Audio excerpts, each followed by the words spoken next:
Diba? Tap, inay kay maghapon pala gusto maglaro. Diba? Okay lang naman maglaro, okay lang naman din mag-school. Masakit sa kamo eh. Okay lang naman mag-tap-tap ganyan. Pero kung magtatap-tap na tapos maghapon, uy, galing niya. Diba? At least alam mo na yung strategy nila. Sabi niyo, kaya nga may sunod gawin ko, o diba? Baka kapag iniwanan ka doon, gusto mo doon ka pa rin, bahala ka, diba? Mabulok ka doon sa live niya.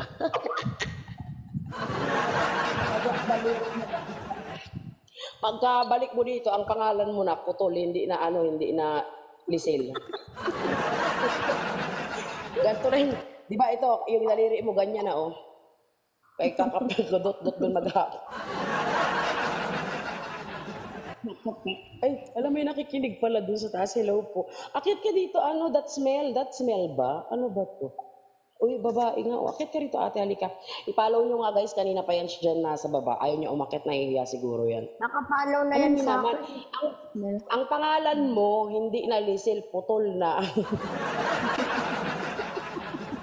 Lisel, Putol. O, di ba? Mas maganda. Kanina nakikigulo siya, sabi nung tatlo sa taas, me.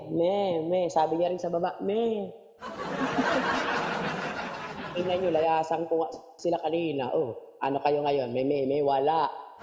Nagbalat tuloy kami kanina. Ay, huwag nyo nga ugaliin yung ganyan na kapag halimbawa wala ako, hindi ako nag-live. Ano kayo, kalat-kalat kayo.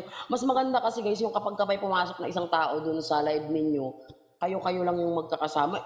Kung saan-saan, si Sugar nasa kabilang live, si Chubby nasa kabilang live, ang gulo kaya.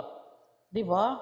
Mas maganda kung meron tayong hindi pwede na magkakahiwalay kayo palagi pagka wala akong live. Iba paano kung hindi na ako mag-live forever? Pag-iwalay na kayo. Wala na kami, wala. Huwag kayong maging gala sa TikTok kasi maganda yung may direction yung gusto talaga ninyo. Diba? Mas masaya yun.